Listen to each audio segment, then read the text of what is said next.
السلام علیکم ورحمۃ اللہ۔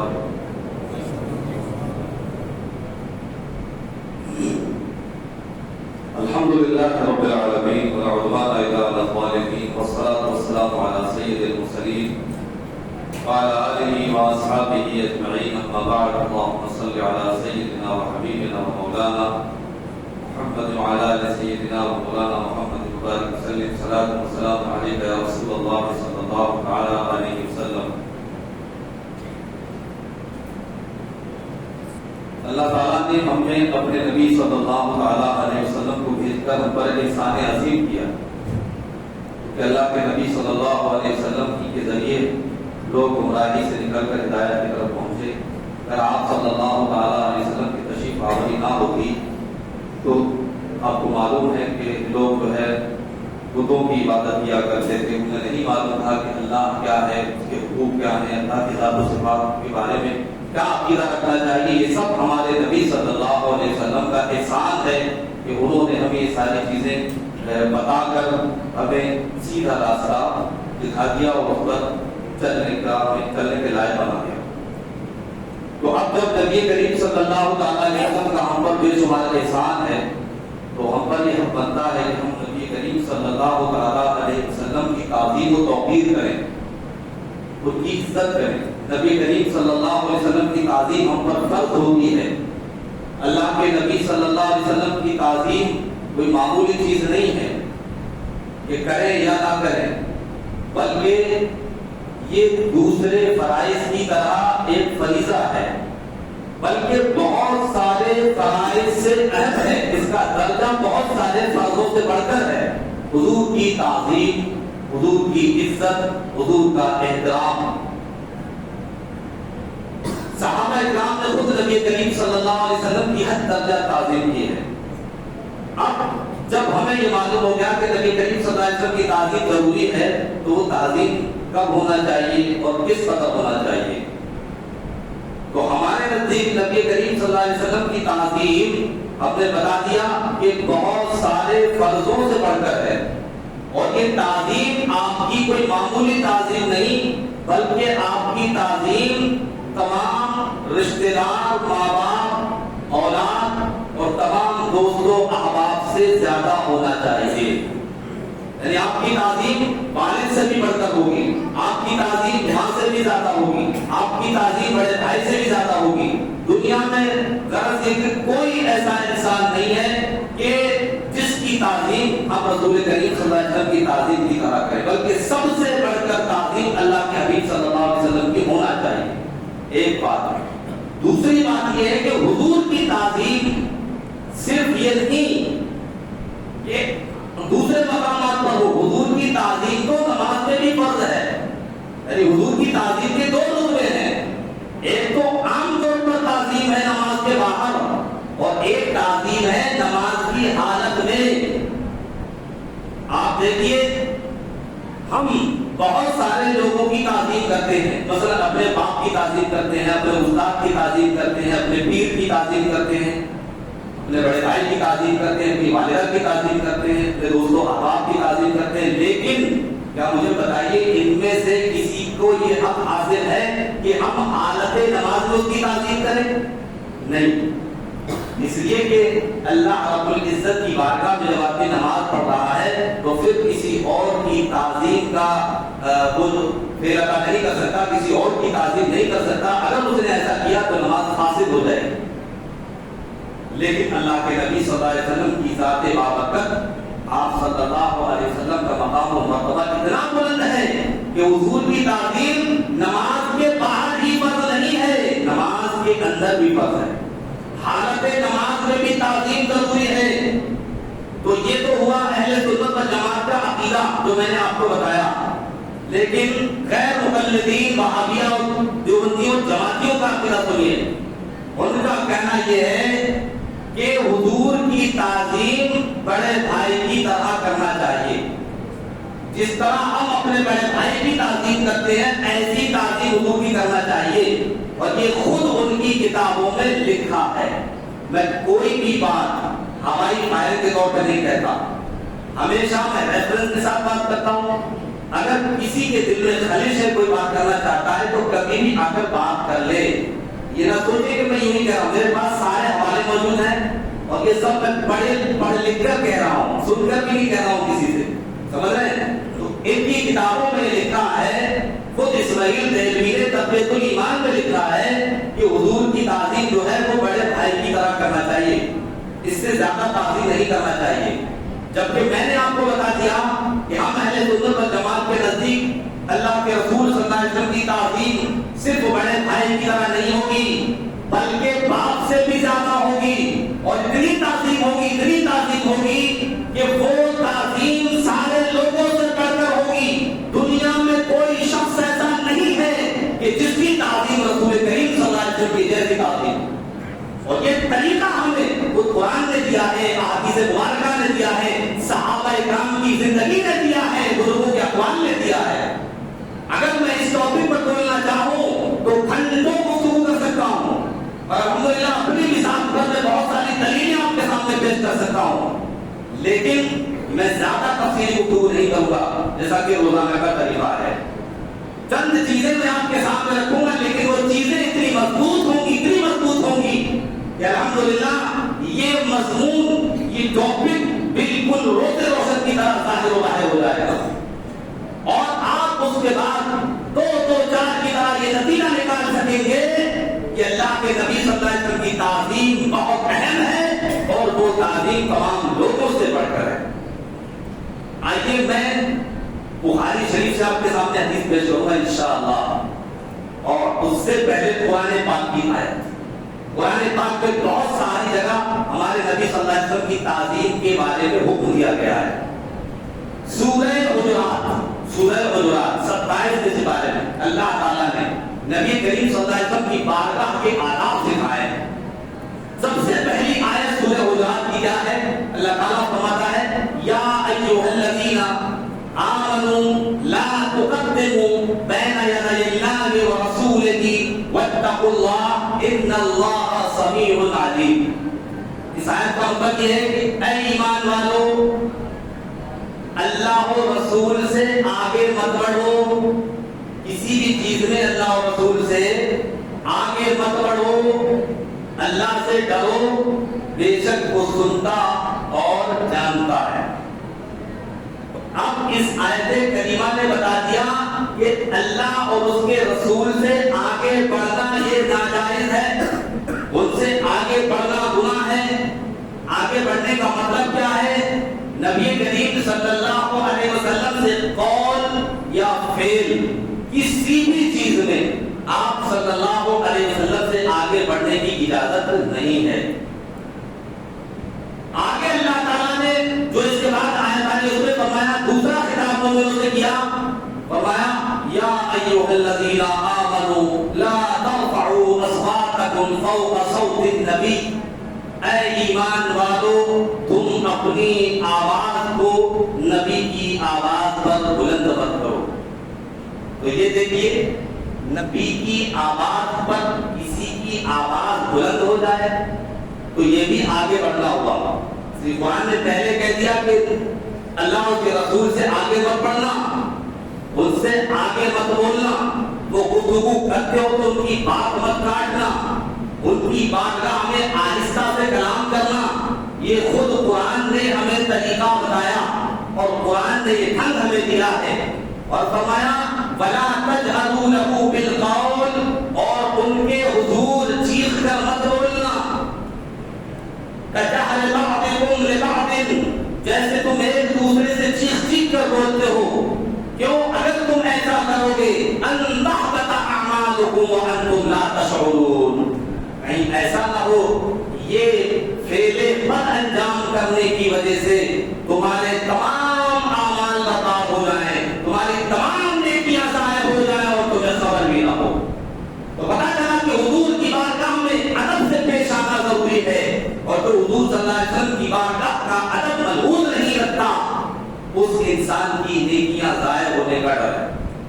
اس کی نمازیں، اس کے روزے، اس کے نیک کام ضائع ہو سکتے ہیں.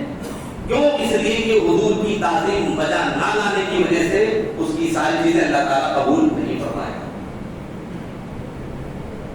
اس کے بعد دیکھیے دوسری جگہ سورہ فتح، یہ بھی 26ویں سپارے کی آیت ہے، اس میں اللہ تعالیٰ نے کیا فرمایا؟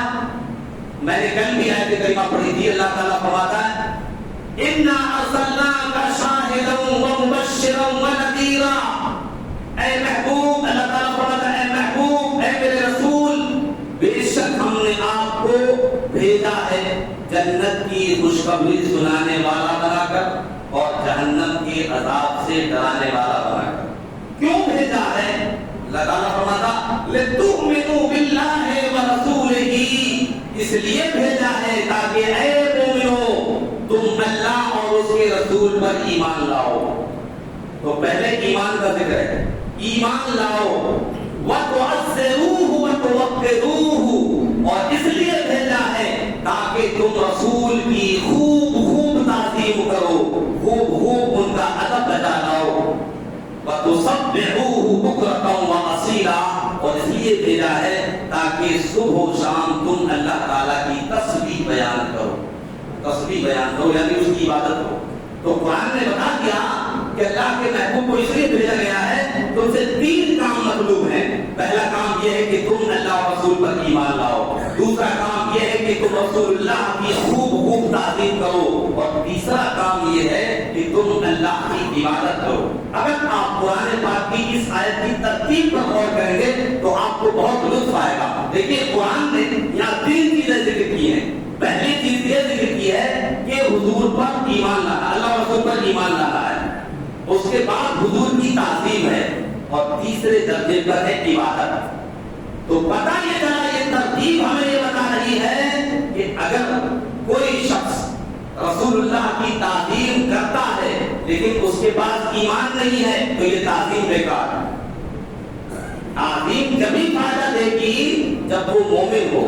اگر کوئی غیر مسلم حضور کی دل سے تعظیم کرے معتبر نہیں ہے جب تک کہ مسلمان نہ ہو جائے۔ تو پہلی چیز ہے کہ ایمان لائے، اس کے بعد تعظیم کرے۔ تعظیم اسی وقت معتبر ہوگی جب وہ مومن ہوگا۔ اور آگے کیا بتایا جا رہا ہے؟ آخر میں بتایا عبادت کرے، تو اس سے یہ پتا چلا کہ عبادت تبھی معتبر ہوگی جب حضور کی تعظیم کرے، کیونکہ بیچ میں حضور کی تعظیم ہے، پہلے ایمان پھر حضور کی تعظیم پھر ہے نماز عبادت۔ تو نماز اور روزہ اور تمام عبادتیں تسبیح و تحلیل اسی وقت معتبر ہوں گی جب رسول کریم صلی اللہ علیہ وسلم کی تعظیم تمام لوگوں سے بڑھ کر کرے۔ تو پتا چلا کہ وہابیوں کا عقیدہ بالکل قرآن و حدیث کے خلاف ہے، کیونکہ قرآن تو یہ کہہ رہا ہے کہ حضور کی خوب خوب تعظیم کرو، اور یہ کہتے ہیں کہ حضور کی تعظیم اپنے بڑے بھائی کی طرح کرنا چاہیے۔ ارے بات سمجھ آ رہی ہے آپ کے لیے؟ بالکل آسان بات ہے کہ قرآن کہہ رہا خوب تعظیم کرو، اور یہ کہہ رہے ہیں کہ بڑے بھائی کی تعظیم، بڑے بھائی جیسی تعظیم کرو۔ تو ہم قرآن کی مانیں گے یا اس کی مانیں گے؟ بولیے، قرآن کی مانیں گے تو ہم خوب تعظیم کریں گے یا بڑے بھائی جیسی تعظیم کریں گے؟ بولیے، ہم خوب تعظیم کریں گے، کیونکہ خوب تعظیم کرنے کا حکم اللہ نے قرآن میں دیا ہے، اس لیے حضور کی تعظیم جیسی کسی کی تعظیم نہیں۔ یہی صحابہ کرام نے کیا ہے۔ صحابہ کی زندگی میں بہت سارے ایسے واقعات ہیں جس سے پتہ چلتا ہے کہ صحابہ رسول اللہ کی تعظیم حد درجہ کیا کرتے، حد درجہ تعظیم کیا کرتے اور حد درجہ محبت کیا کرتے۔ کسی بھی چیز کو رسول کریم صلی اللہ علیہ وسلم سے بڑھ کر نہیں سمجھتے تھے۔ ذراتی گستاخی کو وہ اسلام سے نکلنے کا سبب مانا کرتے تھے۔ حضور کی بارگاہ میں اگر کوئی زور سے بول جاتا تھا تو اس کو بھی بہت برا سمجھتے تھے۔ تاریخ میں ایسے بہت سارے واقعات ہیں، لیکن میں ادھر نہ لے جا کر آپ کو صرف بخاری شریف کی حدیثیں بتاؤں گا۔ یوں تو مسلم شریف میں بھی بہت ساری حدیثیں، اس کے علاوہ اور بہت ساری کتابیں ان میں حدیثیں، لیکن میں نے آپ کو بتایا کہ حضور کی تعظیم دو جگہ ہے، نماز کے باہر بھی ہے، نماز کے اندر بھی ہے۔ اب مجھے بتائیے، انہوں نے یہ کہا کہ بڑے بھائی جیسی تعظیم ہونا چاہیے، تو کیا کسی کی تعظیم، بڑے بھائی کی تعظیم ہم نماز پہ کر سکتے ہیں کیا؟ مثلا ہم نماز پڑھتے ہوں، ہمارے بڑے بھائی ہمیں آواز دیں ادھر آؤ، تو کیا نیت توڑ کر رہیں گے؟ کیا حکم ہے جانے کا؟ نہیں، بلکہ نماز کو مکمل کریں گے اس کے بعد جائیں گے۔ ہاں، ماں باپ کا یہ حق ہے کہ اگر بیٹا نفل نماز پڑھتا ہو، کیا کہتی نفل نماز پڑھتا ہو، ماں باپ کو معلوم نہ ہو، ان کا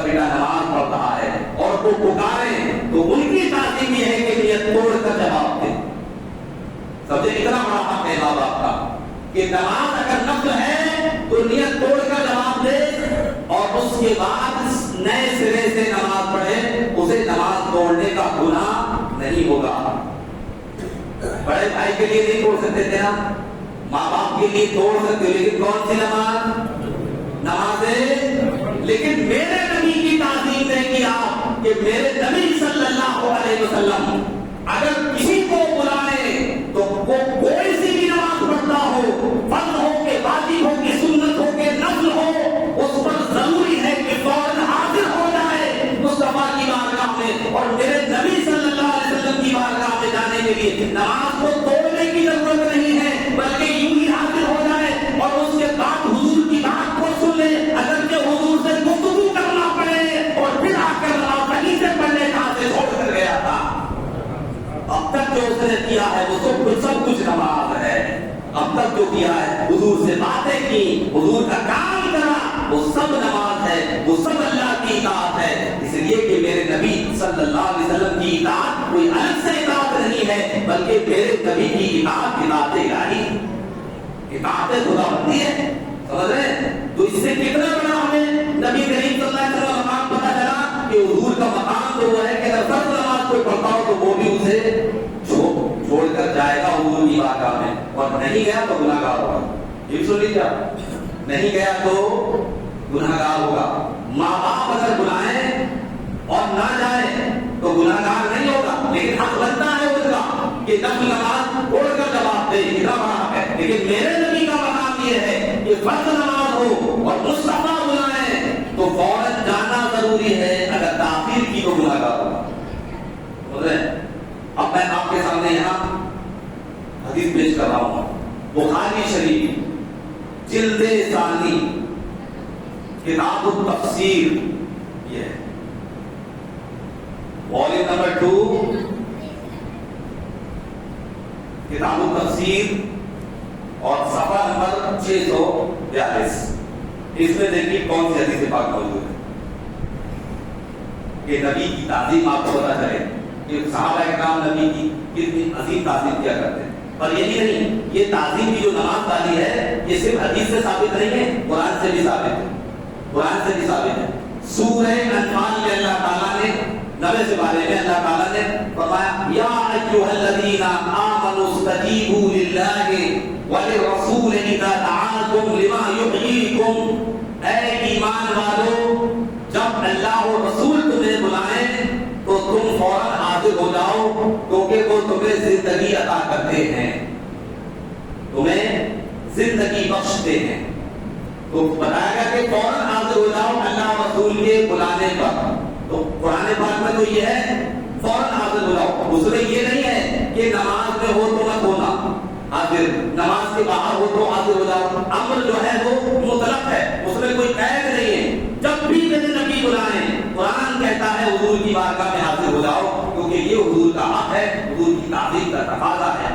یہی یہاں پر دیکھیے حدیث پاک، امام بخاری رحمۃ اللہ تعالیٰ علیہ نے اس حدیث پاک کو اپنی سند سے حضرت ابو سعید ابن معلّہ صحابی رسول ہیں، حضرت ابو سعید ابن معلّہ سے روایت کی۔ حضرت ابو سعید ابن معلّہ صحابی ہیں، فرماتے كنت اصلی فی المسجد، میں مسجد میں نماز پڑھ رہا تھا، فتعانی رسول اللہ صلی اللہ علیہ وسلم، تو حضور نے مجھے بلایا، فلم اجب، تو میں نے جواب نہیں دیا، میں نے جواب نہیں، کیوں نہیں دیا جواب؟ وہ نماز پڑھ رہے تھے، نماز پڑھنے ہوتا کہ نماز میں تو اللہ سے ملاقات ہوتی ہے، اللہ کی عبادت کرتا آدمی، تو نماز میں میں کیسے جواب دے سکتا ہوں؟ ان کے ذہن میں یہ تھا کہ اگر نماز میں کسی سے بات کریں گے تو نماز تو ٹوٹ جائے گی، ہے نا، حاصل ہو جائے گی، اس لیے انہوں نے نماز میں جواب نہیں دیا۔ جب نماز جلدی جلدی مکمل کی اس کے بعد کہتے ہیں فقلت یا رسول اللہ انی كنت اصلی، یا رسول اللہ میں نماز پڑھ رہا تھا اس لیے تاخیر ہو گئی آنے میں، آپ نے بلایا تھا مجھے، میں نماز پڑھ رہا تھا اس لیے تاخیر ہو گئی۔ میرے آقا نے کیا جواب دیا؟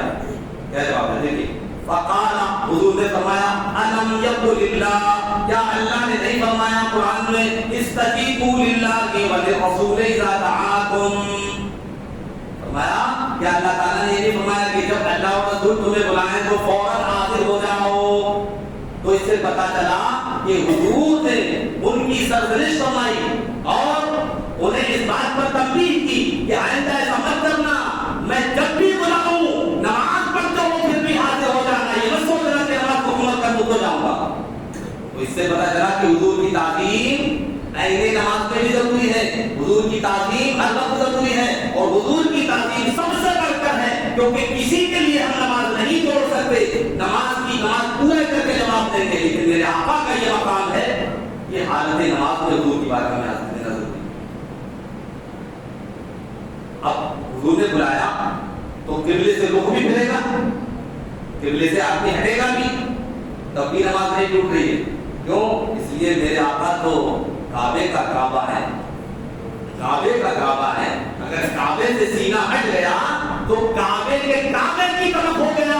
اور اللہ حضرت فرماتے ہیں آجیو آؤ شہنشاہ کا روضہ دیکھو، کعبہ تو دیکھ چکے، کعبے کا کعبہ دیکھو۔ آپ کو معلوم ہے کہ ہمارے نبی کعبے کا بھی کعبہ ہے نا، اس لیے کہ جب حضور کی پیدائش ہوئی تو کعبہ ہو گیا، کعبہ حضور کے گھر کی طرف جھک گیا تھا۔ ارے کعبے کو کعبہ بنانے والے کون ہیں؟ یہ تو بتائیے مجھے۔ کعبے میں تو 360 فٹ تھے، وہ تو بتوں کا مسکن تھا، وہاں پر تو غیر اللہ کی عبادت ہوتی تھی۔ کعبے کو کعبہ بنانے والے کون ہیں؟ میرے نبی ہیں۔ اور جب ابراہیم علیہ السلام اور اسماعیل علیہ السلام نے کعبہ بنا لیا تھا تو انہوں نے اللہ کی بارگاہ میں کہا تھا مولا یہ کعبہ بنانا تو ہمارا کام تھا، لیکن اس کو آباد کرنے والا بھی بھیج دے جو اسے آباد کر دے۔ موجود ہے نا پہلے سے بارے میں اللہ تعالیٰ کے خلیل حضرت ابراہیم علیہ السلام نے دعا کی تھی کہ اللہ ہم نے کعبہ کو بنا لیا، قبول فرما، لیکن اب یہاں کے لوگوں پر کعبے کو آباد کرنے والا بھی بھیج دے۔ تو ان کی دعا قبول ہوئی اور میرے آقا تشریف لائے۔ میرے آقا نے فرمایا انا دعوت ابراہیم، فرمایا کہ میں اپنے والد ابراہیم کی دعا ہوں جو انہوں نے اس وقت کی تھی جب خانہ کعبہ کی تعمیر کر رہے تھے۔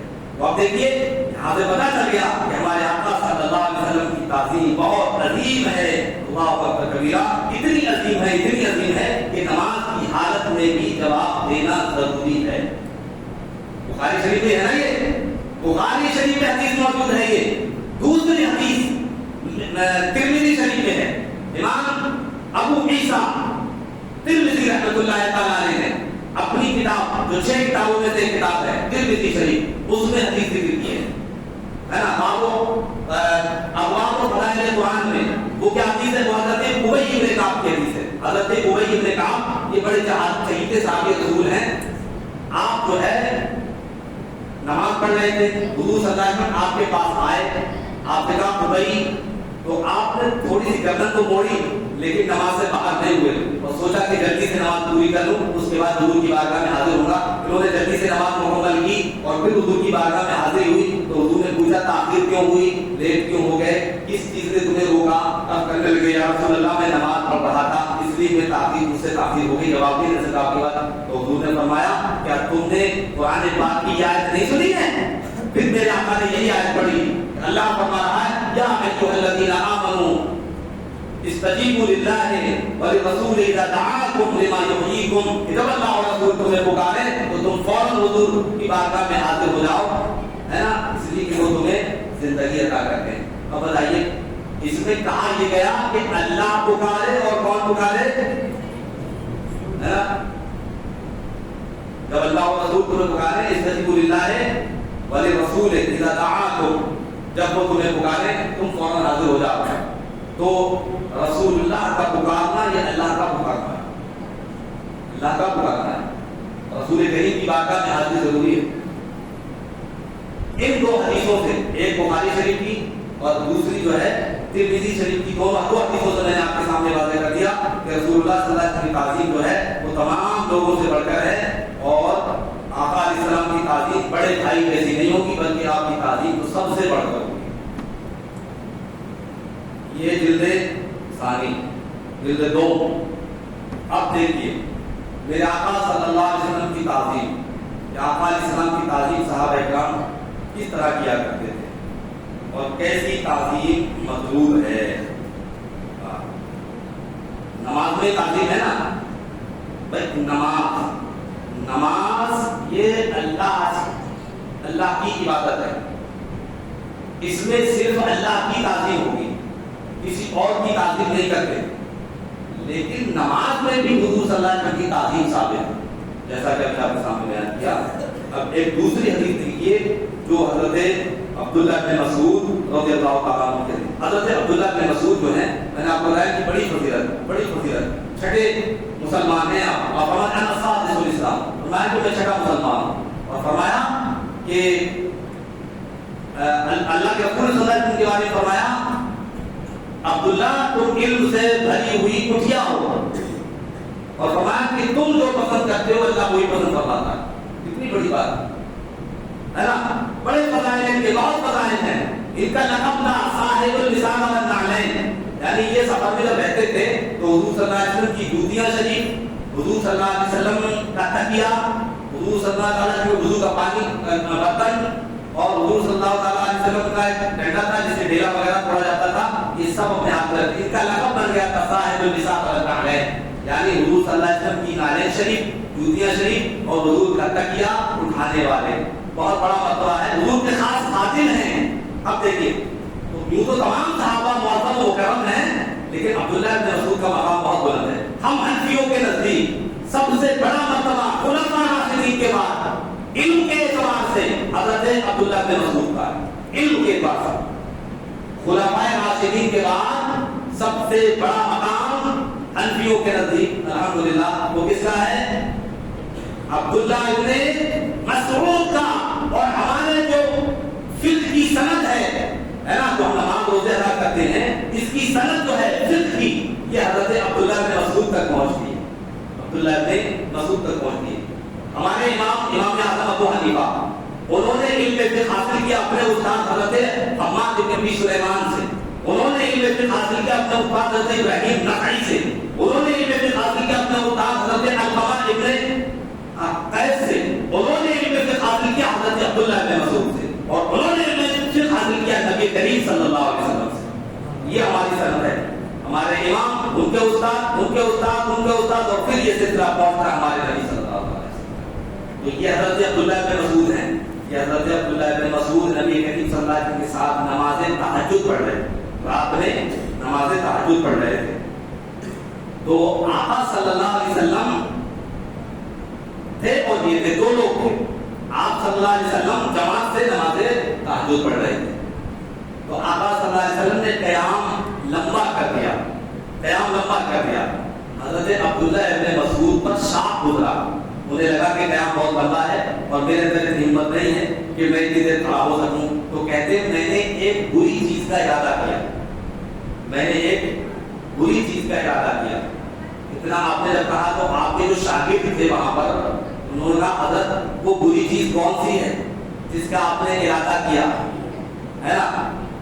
آپ نے کہا میں نے اس چیز کا ارادہ کیا تھا کہ میں بیٹھ جاؤں اور حضور کو کھڑا رہنے دوں، میں بیٹھ جاؤں حضور کو کھڑا رہنے دوں۔ تو اب مجھے بتائیے، اگر نماز تہجد جو ہے وہ نفل عبادت ہے، نفل عبادت آدمی بیٹھ کے پڑھے تو کیا بری بات ہے؟ اگر کوئی نماز تہجد بیٹھ کر پڑھتا ہے تو اس میں کیا خرابی ہے؟ بس یہ کہ ثواب کم ہو جائے گا، کھڑے ہو کر پڑھیں گے تو زیادہ ثواب ملے گا، بیٹھ کر پڑھیں گے تو کم ملے گا، ہے نا؟ لیکن اگر کوئی بیٹھ کر پڑھتا ہے تو یہ بری بات نہیں ہے۔ پھر ہم نے یہ کیوں کہا کہ نبی کریم صلی اللہ علیہ وسلم کو کھڑا رہنے دوں اور میں بیٹھ جاؤں تو یہ بری چیز ہے؟ تو اس کا مطلب یہ ہے آپ نے یہ برا سمجھا کہ میرے آقا کھڑے رہیں اور میں بیٹھ جاؤں، یہ تعظیم کے خلاف ہے۔ تعظیم یہ ہے کہ میرے آقا کھڑے ہیں تو میں بھی کھڑا رہوں، یہ ہے تعظیم۔ تو نماز میں بھی تعظیم ہے کہ نہیں؟ ارے نماز میں تعظیم ہے، ورنہ بیٹھنے پر کوئی برائی نہیں تھی، بیٹھ کر پڑھ سکتے تھے، نفل نماز ہے۔ لیکن انہوں نے دیکھا کہ حضور کی تعظیم تو ہر جگہ ضروری ہے، نماز میں بھی ضروری ہے، نماز کے باہر بھی ضروری ہے، لہٰذا نماز میں بھی تعظیم کی۔ اب حدیث کے الفاظ دیکھیے، آپ کے شاگرد حضرت ابو وائل آپ سے روایت کرتے ہیں حدیث، حضرت ابو وائل اپنے استاد حضرت عبداللہ بن مسعود سے روایت کرتے ہیں، قال آپ نے فرمایا صلی اللہ علیہ وسلم لیلۃ، ایک رات میں نے حضور صلی اللہ علیہ وسلم کے ساتھ نماز پڑھی، فلم یزل قائما، حضور کھڑے ہو کر ہی پڑھتے رہے، حتی حممت بامر سوء، فرمایا کہ بامر سوء، کہتے ہیں یہاں تک کہ میں نے ایک بری چیز کا ارادہ کیا، قلنا، تو آپ کے شاگرد شاگردوں نے کہا کہ ہم نے کہا ما حممتا، آپ نے کس چیز کا ارادہ کیا تھا؟ قال حممت ان اقود ونذر النبي صلی اللہ علیہ وسلم، کہا کہ میں نے ارادہ کیا کہ میں بیٹھ جاؤں اور حضور کو کھڑے ہو کر ہی نماز پڑھنے دوں۔ سمجھ میں آئی بات؟ اس سے بھی پتہ چلا کہ حالت نماز میں ہمارے نبی صلی اللہ علیہ وسلم کی تعظیم ضروری ہے۔ اور آپ کو یہ بھی معلوم ہوگا کہ حضرت عبد الرحمن بن عوف جو عشرہ مبشرہ میں تھے، ہے نا، ان کا بھی واقعہ ہے کہ ایک غزوے میں، اور یہ غزوہ جو تھا غزوہ تبوک تھا، جنگ تبوک، جب جنگ تبوک میں آقا صلی اللہ علیہ وسلم فجر کے وقت کسی ضرورت کے لیے حاجت کے لیے دور تشریف لے گئے، تو نماز کا ٹائم ہو گیا۔ ویسے تو حضور ہی نماز پڑھاتے تھے، صحابہ نے دیکھا کہ ٹائم کم ہو رہا ہے، حضور تشریف نہیں لائے، تو حضرت عبد الرحمن بن عوف کو مصلی امامت پر کھڑا کر دیا، وہ نماز پڑھانے لگے۔ لیکن جب تک حضور صلی اللہ علیہ وسلم تشریف لے آئے، ایک رکعت ہو چکی تھی، دوسری رکعت شروع ہوئی، حضرت عبد الرحمن بن عوف کو جیسے ہی پتا چلا کہ حضور تشریف لے آئے ہیں، فوراً وہ پیچھے ہٹنے لگے، فوراً مصلی چھوڑنے لگے۔ تو میرے آقا صلی اللہ علیہ وسلم نے اشارے سے کہا کہ نہیں، وہیں کھڑے رہو، نماز پوری کرو۔ بہرحال کو جب انہوں نے نماز پوری کری اور اس کے بعد جو ایک رکعت باقی رہ گئی تھی حضور نے وہ پڑھی۔ اب میں پوچھنا چاہتا ہوں کہ حضرت عبد الرحمن نے جواب پیچھے کیوں ہٹ رہے تھے؟ پیچھے کیوں ہٹ رہے؟ کیا اس لیے ہٹ رہے تھے کہ وہ رسول کریم صلی اللہ علیہ وسلم کو اپنا خلیفہ بناتے؟ نہیں، کیونکہ خلیفہ بنانے کی ضرورت ہی نہیں تھی۔ خلیفہ بنانے کی ضرورت کب ہوتی ہے؟ جب کہ امام کا وضو ٹوٹ جائے، ہے نا، تب وہ ہٹے گا اور دوسرے کو امام بنائے گا۔ یہاں کوئی ایسا معاملہ ہی نہیں تھا، تو وہ پیچھے کیوں ہٹ رہے تھے نماز میں؟ نماز میں ان کے پیچھے ہٹنے کا مقصد صرف اور صرف تعظیم مصطفیٰ تھی کہ میرے آقا صلی اللہ علیہ وسلم تشریف لے آئے، اس لیے میری مجال کہاں ہے کہ میں حضور سے آگے بڑھوں۔ قرآن نے کہہ دیا ہے اے ایمان والو اللہ اور رسول سے آگے مت بڑھا کرو۔ ایسی بے شمار چیزیں ہیں، میں پیش کرتا چلا جاؤں گا آپ کے سامنے اور آپ جو ہے محدود ہوتے رہیں گے، لیکن یہ چند حدیثوں پر جو نماز سے متعلق ہے ان پر میں اتفاق کرتا ہوں۔ اب آئیے نماز کے علاوہ نبی کریم صلی اللہ علیہ وسلم تو بے شمار حدیثیں، کتب احادیث مالا مال ہیں۔ یہاں میں ایک ایسی جامع معنی بہترین حدیث پیش کرنے جا رہا ہوں کہ جس سے عاشقان رسول کا ایمان پختہ ہو جائے گا اور ان کی محبت مزید بڑھ جائے گی، اور آقا صلی اللہ علیہ وسلم کا ادب و احترام فضل سے فضل کم ہو جائے گا۔ یہ حدیث بڑی مشہور و معروف ہے۔ غزوہ حدیبیہ، صلح حدیبیہ، ہمارے نبی صلی اللہ علیہ وسلم جب مدینہ شریف تشریف لے گئے تو 6 سال گزر گئے کہ آپ نے خانہ کعبہ کا دیدار نہیں کیا۔ آپ نے خواب دیکھا کہ میں اپنے صحابہ کے ساتھ جو ہے سورہ فتح جو ہے نا، سورہ فتح، اس میں صلح حدیبیہ کا واقعہ ہے 27 کے بارے میں، اس میں حضور صلی اللہ علیہ وسلم قرآن پاک میں اللہ تعالیٰ نے نبی کریم صلی اللہ علیہ وسلم خواب کا ذکر کیا ہے کہ حضور صلی اللہ علیہ وسلم نے خواب دیکھا کہ میں اپنے صحابہ کے ساتھ جو ہے وہ طواف کر رہا ہوں۔ تو میرے آقا بیدار ہوئے، میرے آقا نے صحابہ سے ارشاد فرمایا کہ رات ہم نے یہ خواب دیکھا ہے کہ تم لوگ میرے ساتھ خانہ کعبہ کا طواف کر رہے ہو۔ تو صحابہ کا جو ہے دل مچلنے لگا کہ کاش یہ سعادت نصیب ہو جائے کہ ہم رسول کریم صلی اللہ علیہ وسلم کے ساتھ خانہ کعبہ کا طواف کریں۔ اس لیے کہا حضور چلیے ارادہ بنا لیجیے، ہم چلتے ہیں۔ تو آقا علیہ الصلوۃ والتسلیم تقریباً 1400 صحابہ کرام کو لے کر خانہ کعبہ کا طواف کرنے، عمرہ کرنے کے ارادے سے گئے تھے، ہے نا۔ لیکن جب آپ پہنچے وہاں پر تو کفار نے پہلے آپ کو روک دیا اور کہا کہ ہم تمہیں طواف نہیں کرنے دیں گے۔ لڑائی تو نہیں ہوئی، ہلکی ایسے بدتہ ہوا، لڑائی نہیں ہوئی تھی۔ کہا کہ اس سال چلے جاؤ، واپس چلے جاؤ، ہم اس سال نہیں کرنے دیں گے۔ تو پھر اس پر جو ہے صلح ہوئی تھی، صلح، ہے نا۔ تو کفار کا ارادہ لڑنے کا تھا، ہمارے نبی صلی اللہ علیہ وسلم لڑنے کے ارادے سے نہیں گئے تھے، لڑنے کے ارادے سے نہیں گئے، ہمارے آقا صلی اللہ علیہ وسلم کو عمرہ کرنے کی طرف سے تشریف لے گئے تھے۔ تو کفار نے یہ معلوم کرنے کے لیے کہ دیکھ کر آؤ وہ لوگ کتنے ہیں، تو ان کو ایک کنویں کے پاس روک دیا تھا۔ ایک بستی تھی، وہی کنواں تھا، حدیبیہ نام کی بستی، آج بھی موجود ہے الحمدللہ۔ تو اسی سے اس کو صلح حدیبیہ کہتے ہیں، صلح نامہ وہی لکھا گیا تھا۔ بہرحال تو آپ صلی اللہ علیہ وسلم کے پاس عروہ ابن مسعود صحابی کو بھیجا گیا تھا، وہ اس وقت ایمان نہیں لائے تھے، اس لیے بھیجا گیا تھا یہ دیکھ کر آؤ کہ وہ لوگ کتنے ہیں تاکہ ہم ان سے لڑنے کی تیاری کریں. تو جب عروہ آئے اور صحابہ کو پتا چلا کہ یہ اس غرض سے آئے ہیں کہ جا کر انہیں خبر دیں گے کفار مکہ کو کہ یہ کتنے لوگ ہیں کیسی تیاری کے ساتھ آئے ہیں. تو اس وقت صحابہ کرام نے جو میرے نبی صلی اللہ علیہ وسلم کی تعظیم کی تھی اور جو آپ نے حضور صلی اللہ علیہ وسلم کے ساتھ ادب و اکرام کا معاملہ کیا تھا وہ آج بھی حدیث کی کتابوں میں موجود ہیں. پوری دنیا ایسی تعظیم نہیں پیش کر سکی. خود اس بات کا گواہ وہ ہے عروہ ابن مسعود جو اس وقت ایمان لے آئے تھے بعد میں تو ایمان داخل ہو گئے تھے اسلام میں تو ایمان قبول کر گیا تھا. دیکھیے میں آپ کے سامنے کیونکہ حدیث بہت لمبی ہے کافی طویل حدیث ہے میں بس مختصر انداز میں چھوڑ کر آپ کے سامنے پیش کر رہا ہوں اور خاص طور سے وہ چیز جس میں نبی کریم صلی اللہ تعالیٰ علیہ وسلم کی تعظیم کی جلوے یوں تو یہ حدیث پاک یہاں سے شروع ہوتی ہے کافی دور سے مطلب اللہ اکبر صفحہ نمبر 337 377 378 379 یہ لمبے صفحے اس میں موجود ہیں. حدیث پاک موجود ہے الحمدللہ پورا واقعہ موجود ہے. آپ اردو کی کتابوں کی بات پڑھ سکتے ہیں بہت ہی مشہور معروف ہے نا. تو یہ حدیث پاک جو ہے حضرت مسور ابن مخرمہ سے روایت ہے. نبی کریم صلی اللہ علیہ وسلم کے صحابی مسور ابن مخرمہ ان سے روایت ہے. یہ حدیث پاک وہ کہتے ہیں کہ ہم لوگ جو ہے حدیبیہ کے قریب پہنچ گئے اور ایک چشمے پر جس میں تھوڑا سا پانی تھا وہاں پر رک گئے لیکن تھوڑی دیر میں صحابہ کرام نے وہ پانی تھا استعمال کر لیا اور وہاں خشک ہو گیا. صحابہ نے آ کر کہا ہے رسول اللہ پانی نہیں ہے ہم لوگ یہاں رکے ہوئے ہیں.